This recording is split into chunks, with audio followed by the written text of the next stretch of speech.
Hello everybody, you're at home on the tools with James, and today we're checking out how to change engine mounts. So why do we need to change your engine mounts? In my case, the VL Turbo I've got behind me here, I've built an RB30 motor for it. I've put a pretty decent cam in it, and as a result I get quite a bit of shake in the engine. It's running on the stock rubber mounts, so I'm wanting to upgrade those mounts. You might have a completely standard car, it's done a few Ks.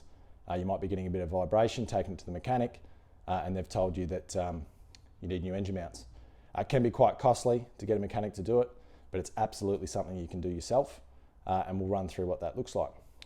So what you'll need first is you're going to need to work out what engine mount you want to go with. In my case, because I'm doing an upgrade, I've actually gone with the Tuff mount.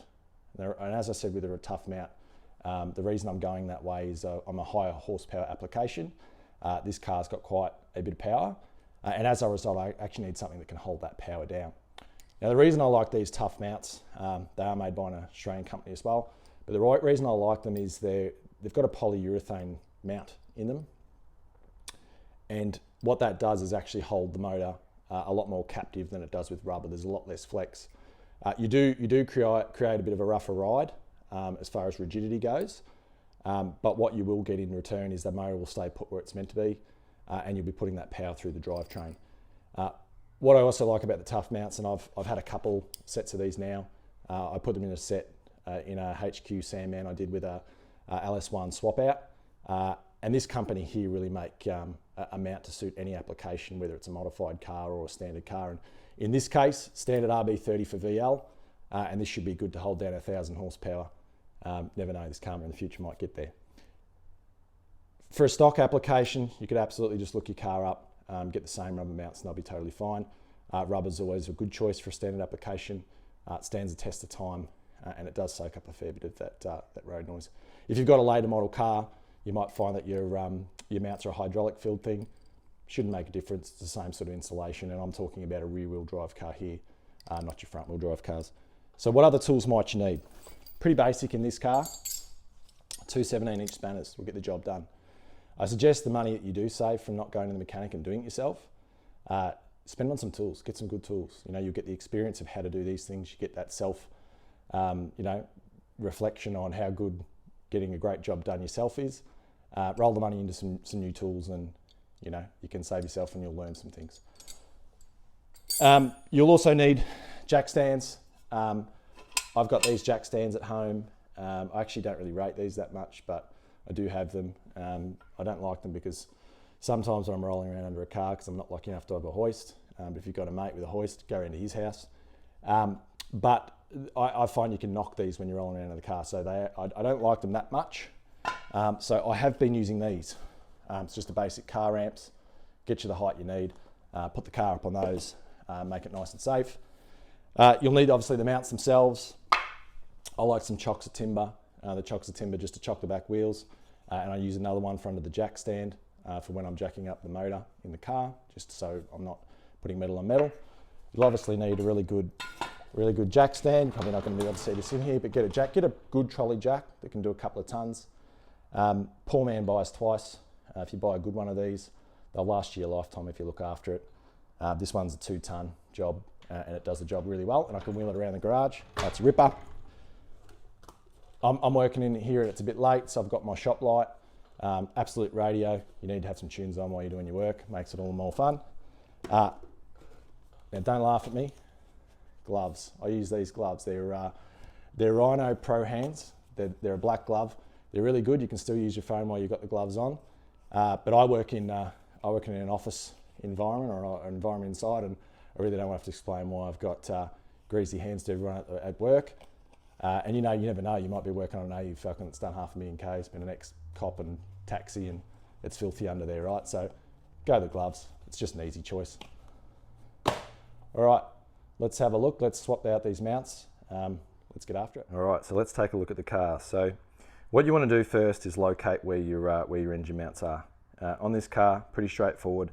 You've got one on the passenger side, one on the driver's side, and they are low down to the motor. Now, if you're working on a car that is pretty grotty, it might be a daily driver, really good idea to give it a pressure wash first.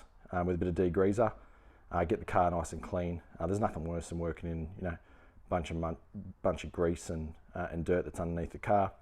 I don't really have that scenario here. I've got a pretty clean sort of car, but I'll show you where these engine mounts are on this car. So if we have a look down here on the passenger side, you'll see between the turbo and the intake, you get the torch down there. You can see that bolt that's just down there. So that's the engine mount on the passenger side. Might be a little tricky to get to, that one. And then we've got the one on the driver's side, and you can see a bit less going on this side on this car. And you can see our engine mount just down there.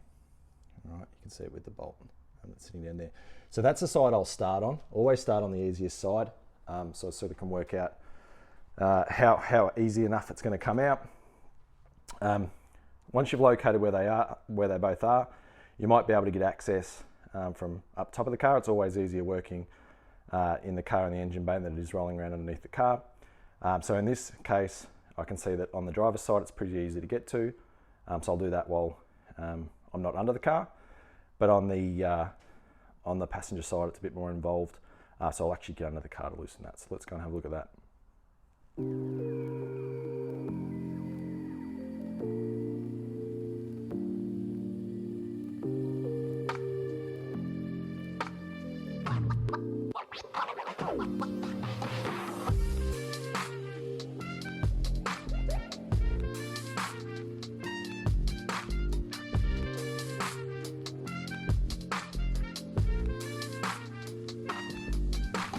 So there we go, we're up on the ramps. A couple of things to note when you are putting your car up on the car ramps. First of all, once you've got the car up to the height to get it under the ramps, make sure that you put the car in park brake on. If it's an auto, put it in park. And if it's a manual, put it in first gear. You don't want the car rolling around whilst you're underneath it. Another good thing to do just as a backup, I use those couple of chocks of wood to make sure that it can't roll backwards, and I'll just chock the back wheels. These ramps, you can absolutely drive up on them if you like. These are plastic ones and they do move around a bit, and I've got the concrete floor with the finish on it here, and that does tend to move the ramps when I drive up on them. So I just err on the side of caution and use the jack to get it to the height and then put the ramps up underneath. Always important when you are jacking up to use the jack stand points in your car, and in this case the VL's got where the old jack pins used to go just behind the front tyres. So I've used those as my leverage points, and then you would have seen I've gone under the front of the car and I've actually jacked it up off the K-frame, which runs under the motor and connects either side of the chassis. So that's got me up to height. We're ready to get under there and get these mounts swapped out.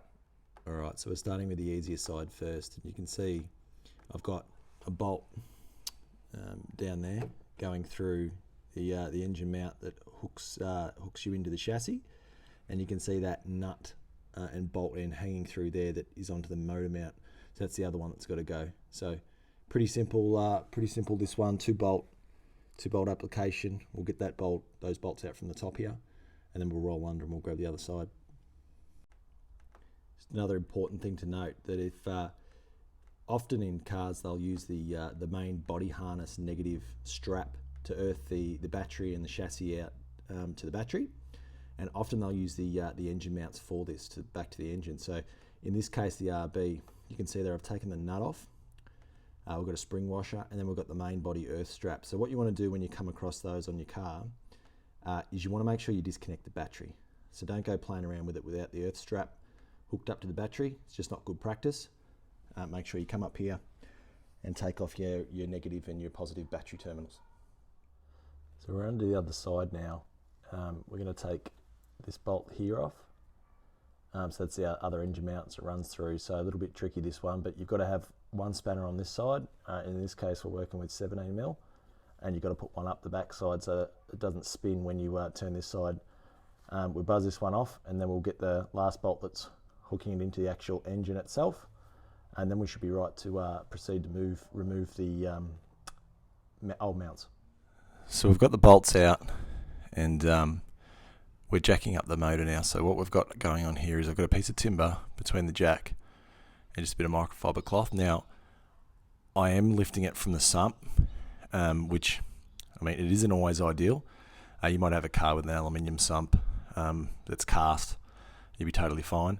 I'm not thrilled about this one because you don't want to dent the pan and do damage to your oil pickup and things inside the bottom of the motor. But I've gone off the crease in the pan where it's at its strongest, and I've started jacking it up. And as you can see, apologies for the light, but that engine mount there, you can see the bolt at the top. It's just about ready to come out. So I've had to jack the motor up about 2 inches. I can't sort of go too much more because the exhaust is now hitting on the floor. So I've just got enough room to sneak that out, and then I'll sneak the other side out, and then we'll have a look at getting these Tuff mounts in. So we've got one out, and I'm not going to lie, it was a cow to get out. But you can see, big block of rubber, rubber mounted, pretty big and chunky. Does allow for a lot of movement, and obviously it's a pretty smooth ride for a standard application. And as I said off the top, if you're replacing it with the standard one, and the car was just completely standard, this would be fine. I've not long finished building this car myself, and I put the standard rubber mounts in. Just wanted to make sure it got through roadworthy pretty easy. But no good with the cam I've got, just too much shake. Don't like it. So obviously what we're replacing it with, and you can see the difference in what we're working with. Now, one thing to note with this, the bolts that I put in, so I did a nut and bolt rester on this car, but when we're dealing with things like engine mounts, you've got to make sure you're using high tensile bolts. So you can see there that it says 8.8 on the end of the bolt.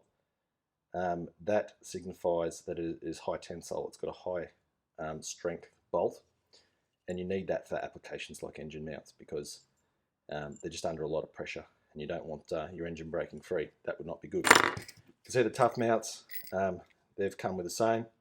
So you can see there, 8.8, so we're good to go. Little difference with these is they've got a nylock washer bolt, which is good. I don't mind them.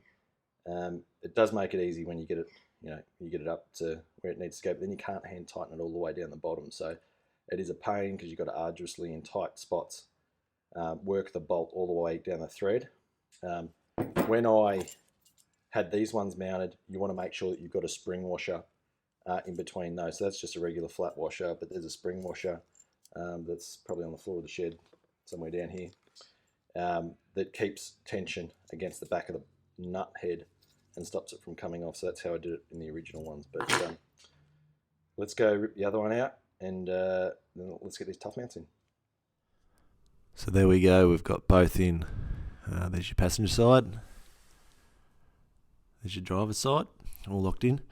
I would say if you're going to go the Tuff mount route, I had to take the Tuff mount apart actually to get it in. So basically the bottom plate went in first, run the bolt through the engine mount, and then the polyurethane bush that you see there, I put that in afterwards and pushed it up in through into the mount that connects to the engine. So I had to do it in 2 parts. It wouldn't go in one shot. So just a little tip if you're trying to put these Tuff mounts in an RB. But they're all in there now. So we'll lower the car. We'll see how we go. So there you go, engine mounts all in. That's me, I'm done, going inside where it's nice and warm. Thanks for watching. If you did like the video and you wouldn't mind dropping a like, that would be great as well. But till then, I'll see you in the next video. Thanks guys.